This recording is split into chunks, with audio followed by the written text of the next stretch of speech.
కూటమి ప్రభుత్వం వచ్చాక రాష్ట్రంలో చిన్నబాబు హవా నడుస్తుంది. పాదయాత్ర నుంచి ప్రభుత్వం కొలువుదీరే వరకు సత్తా చాటుకున్న చిన్నబాబుకు గత కొద్ది రోజులుగా ప్రభుత్వంలోనూ పార్టీలోనూ అత్యుత్సాహంతో ఇబ్బంది పడుతున్నా అది మంచి శకునమనే క్లారిటీ వస్తుంది. రాజకీయ వారసుడి కోసం రూట్ క్లియర్ చేస్తున్న చంద్రబాబు లోకేష్కు పగ్గాలు అప్పగించే టైం దగ్గర పడిందని అంటున్నారు రాజకీయ విశ్లేషకులు. నారా లోకేష్ను డిప్యూటీ సీఎం చేయాలంటూ తమ్ముళ్ళు డిమాండ్ చేయడం చంద్రవ్యూహంలో భాగమేనంటోంది ఎన్టీఆర్ భవన్. అయితే అందరూ ఊహించినట్లుగా డిప్యూటీ సీఎం పదవి కట్టబెట్టకుండా టీడీపీలో తన తర్వాత కొడుక్కి కీలక బాధ్యతలు అప్పజెప్పాలని నారావారు డిసైడ్ అయినట్లుగా టాక్ వినిపిస్తోంది.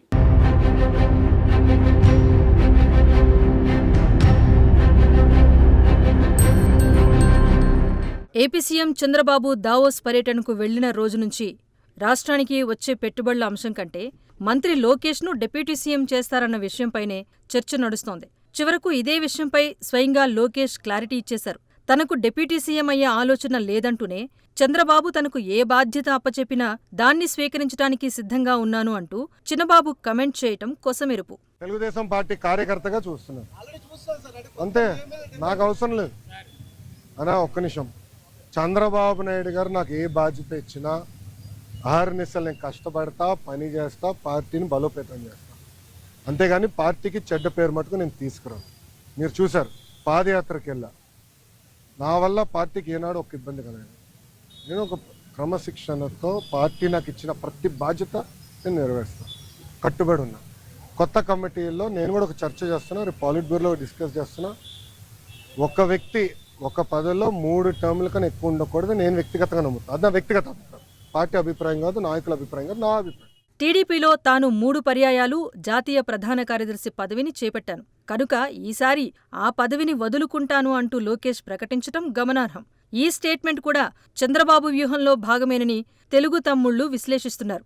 టీడీపీ ప్రధాన కార్యదర్శి పదవి కాకుండా లోకేష్ను వర్కింగ్ ప్రెసిడెంట్గా ప్రకటించాలి అన్నదే బాబుగారి ఆలోచనగా టీడీపీ వర్గాలు చెబుతున్నాయి. అదే కనుక జరిగితే టీడీపీ పగ్గాలు లోకేష్కు అప్పజెప్పి రాజకీయ వారసుడిగా పట్టాభిషేకం చేయాలి అన్నది చంద్రబాబు మాస్టర్ ప్లాన్.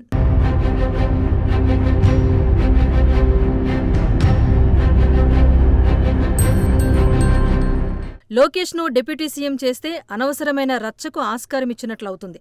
అంతేకాకుండా కూటమి ప్రభుత్వం కాబట్టి ఈ విషయంపై జనసేనాని పవన్తో పాటు బీజేపీ హైకమాండ్తో చర్చించాల్సి ఉంటుంది.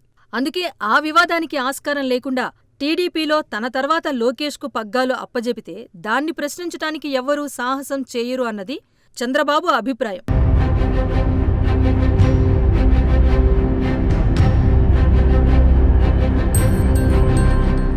లోకేష్కు డిప్యూటీ సీఎం పదవి ఇస్తారా అని మీడియా అడిగిన ప్రశ్నకు మంత్రి అచ్చెన్నాయుడిచ్చిన సమాధానం చంద్రబాబు వ్యూహానికి అద్దం పడుతోంది. డిప్యూటీ సీఎం పదవి ఇవ్వాలి అంటే కూటమి నేతలతో చర్చించి నిర్ణయించాలి. కానీ టీడీపీలో చంద్రబాబు తర్వాత స్థానం మాత్రం లోకేష్దే అని కుండబద్దలు కొట్టారు.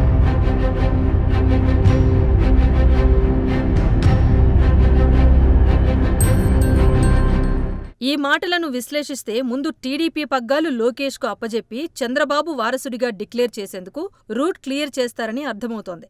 పార్టీ పగ్గాలు ఒకసారి లోకేష్ చేతికొచ్చాక ఇక సీఎం పదవిని బదలాయించే విషయంలో ఎలాంటి అవరోధాలు ఉండకపోవచ్చన్న దూరదృష్టితోనే చంద్రబాబు స్కెచ్ వేశారని రాజకీయ విశ్లేషకులంటున్నారు.